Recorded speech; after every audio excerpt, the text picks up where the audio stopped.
Madeline, won't you get even with me? I said this with a slight smile. My name is Madison. I used to be told my smile was cute, but now at 50, I'm starting to worry about laugh lines. I've given up on anti-aging skincare and just believe these lines add a mature charm to my face. A woman's best feature is her smile, even if it's a little wrinkled, right? At least, I think so. Today, I want to share a story from back when I was in my 30s, still relatively free from wrinkles. Or maybe my forehead was starting to show its age a bit. Anyways, I was young. Would you like to listen? At that time, I was 29 years old. I had been married for 4 years to Samuel, who was the same age as me. And I was getting the hang of being a homemaker. Life was smooth sailing, or so it seemed. Then my husband got transferred. The assignment was supposed to last 1 year, but nothing was certain. Plus, after coming back, there was a possibility we could get relocated again, and nothing was set in stone. To top it off, it was also time to renew our apartment lease. If my husband returned earlier than expected, we'd incur an early termination fee. And if we renewed the lease, he might get assigned to a new location soon after. My husband assured me that these constant relocations would slow down in our 30s, as he rose through the ranks. Promotion was guaranteed once he got through this string of transfers. Since we were planning to raise our kids in a home of our own, we wanted to save as much money as possible. So why didn't I go with him? My mother, who raised me on her own, had fallen ill about 6 months ago and was hospitalized. If I went with my husband, visiting her in the hospital would involve flying, which wasn't practical. I couldn't do that 2 or 3 times a week just to bring her laundry, nor could I rush to her side in case of an emergency. Furthermore, I was an only child. My mother could only rely on me. So, after talking it over with my husband, we decided on a temporary separation. He wasn't thrilled about leaving me alone in a cheap apartment with lax security. The area we lived in had its fair share of safety issues back then. But at the same time, I couldn't stray too far from my mom's hospital. At that point, my husband suggested that we move in with his mother, Madeline. We were close friends, frequently visiting each other's homes, so we thought it would work out well. Around that time, it had been 6 months since Madeline's husband passed away. She seemed lonely in her big, empty house, especially now that her kids were grown and her husband was gone. So she was absolutely thrilled at the idea of having me live with her, even if it was just for a short while. I thought living with Madeline would be fun, so I agreed. But looking back, the timing was terrible for everything. About a month after I moved in, my husband's sister Natalie returned to her family home to prepare for childbirth. Natalie is extremely selfish. She even complains that her father's funeral service was boring and long. Of course, Madeline and my husband condemned her for it. Natalie seemed oblivious to why everyone was angry, and I found it hard to get along with her. However, Madeline was very protective of her daughter. Natalie had been a premature baby and was critically ill at birth.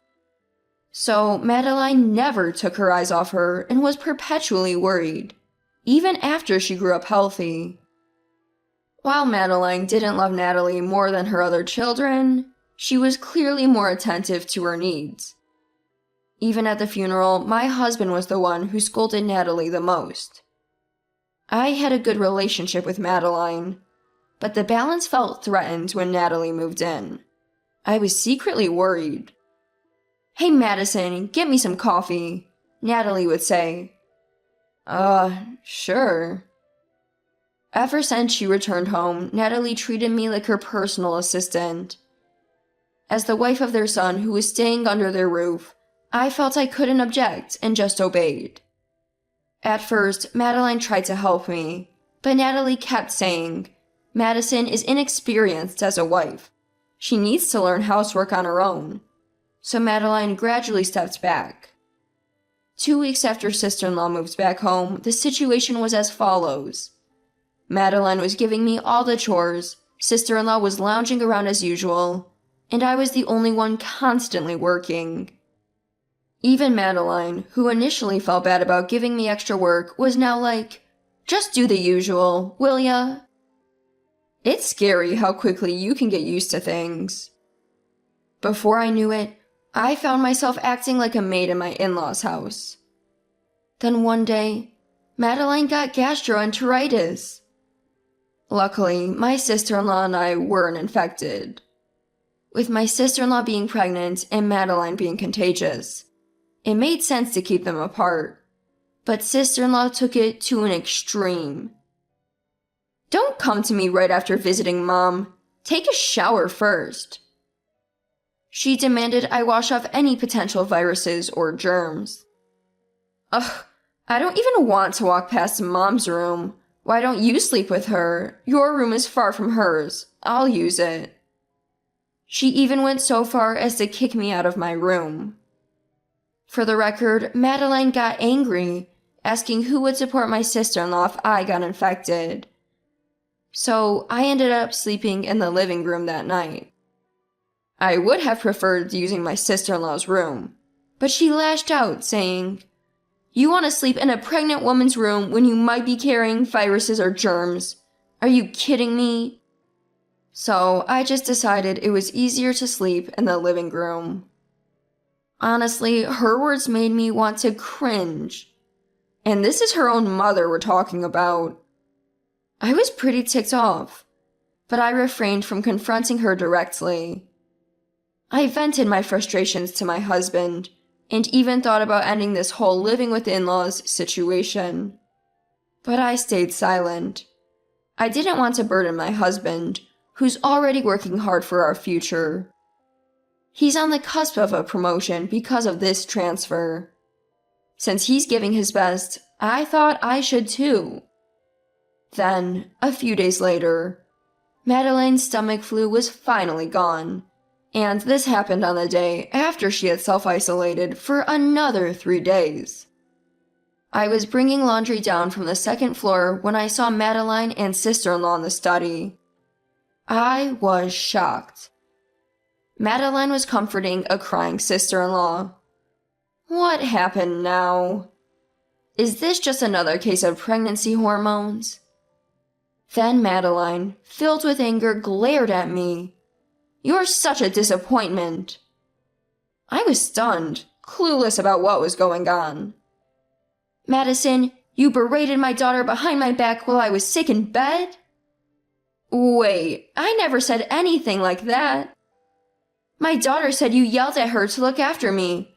Her stomach hurt so bad from the stress, she asked for an ambulance, but you ignored her. What are you talking about, mother-in-law? The moment I showed a worried expression, my sister-in-law flashed a malicious grin. Look, Mom, Madison is panicking. You must have hit a nerve. And here I am, about to give birth. So cruel. I never thought my son's wife would be like this. I've always liked how you handle things seriously. Please, just listen to me. No matter what I said, Madeline just wouldn't listen. Well, from Madeline's perspective, I was the daughter-in-law who ignored her pregnant daughter's abdominal pain, so I get it. Seriously, no one but my family should be ordering me around. Telling a pregnant woman to care for a sick mother is just outrageous. I'm truly shocked, Madison. If you can't obey my daughter, you don't have a place in this house. Change your attitude or leave.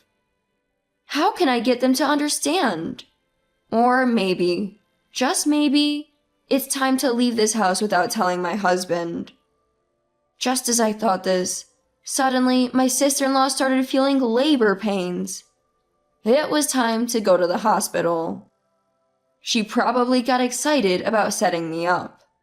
She was certainly grinning maliciously. From there, it was all chaos. Even Madeline, who was supposed to dislike me, needed any help she could get and asked for my support.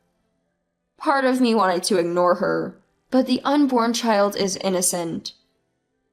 Madeline and I united, got sister-in-law to the maternity clinic, and she safely gave birth to a baby girl.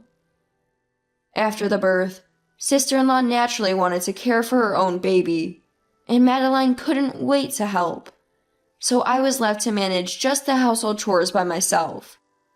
A month flew by, and sister-in-law went back to her husband's place. But the tension was palpable the first time Madeline and I were alone again. So I decided to go ahead with the plan I'd been warming up to, even if it meant taking a risk. Madeline, can we talk? What is it? Madeline's voice was icy. Well, can't blame her. Do you know that your daughter is actually being nice to you just to get her hands on your inheritance? That's impossible! Don't lie to me again. I'm grateful for your help during her childbirth, and I'm keeping you in this house just out of kindness. Whether you believe me or not is up to you, but please listen to what I have to say till the end. If you spout nonsense, I won't listen. I won't spout nonsense. Just listen to this. With that, I played a voice recording. Ah, long time no see, Liam. How've you been? Yup, getting ready for childbirth, so I'm back at my parents' place. It's so easy with my sister-in-law doing everything. What we heard was sister-in-law's voice. Madeline also found herself listening intently to her daughter's voice.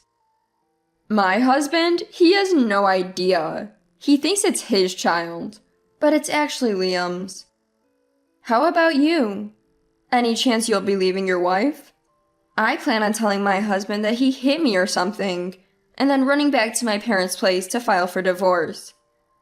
I'll milk him for all he's worth in the divorce settlement, haha. My mom, no worries, she loves me. She's not gonna suspect a thing. And before she kicks the bucket, I'll make sure she writes a will leaving everything to me. My family's pretty wealthy, you know, so the inheritance should be sizable. Let's buy a house and enjoy life together. For now, I gotta keep buttering up my mom. It's a pain, but it works in my favor. She's old. It won't be long before she's just an inheritance. It turns out sister-in-law's child wasn't her husband's, but the result of an affair with a married man. Listening to their conversations, it seems they plan to divorce each other's spouses while keeping their affair a secret, and then start over together. Even though Madeline is getting on in years, she's still full of life. Despite this, they appear to be counting on Madeline's inheritance as funds for their new life together, or perhaps as a future nest egg. I noticed that my sister-in-law was often on her cell phone, having long conversations in her room. So, during a cleaning break, I planted a hidden voice recorder in sister-in-law's room and successfully recorded her. Madeline was trembling as the recording ended. I thought she was a daughter I could be proud of. What a betrayal! With that, Madeline slammed her fist on the table. I'm sure that even my husband, who isn't here, has never seen Madeline get angry at her beloved daughter like that. Feeling like I had gained a small victory, I secretly smiled to myself. Still doubting me? By the way, that story sister-in-law told about having stomach pains and me nursing her, that was a lie too. I don't doubt you. I'm sorry for not listening to your side of the story, Madison. I guess I was biased towards my own daughter. Can you forgive me? It's only natural to believe your own daughter over a daughter-in-law. It shows how kind-hearted you are, Madeline. Oh. Madeline started to tear up at my words. Apparently, she was just a cash cow with an inheritance in the eyes of the daughter she loved and believed in unconditionally. It was only natural for her to cry. Madeline, how about we give them a taste of their own medicine?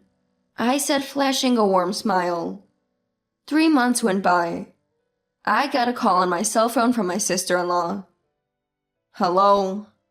Madison, my mom's not picking up her phone, and you sent that secret recording of me to my husband, didn't you?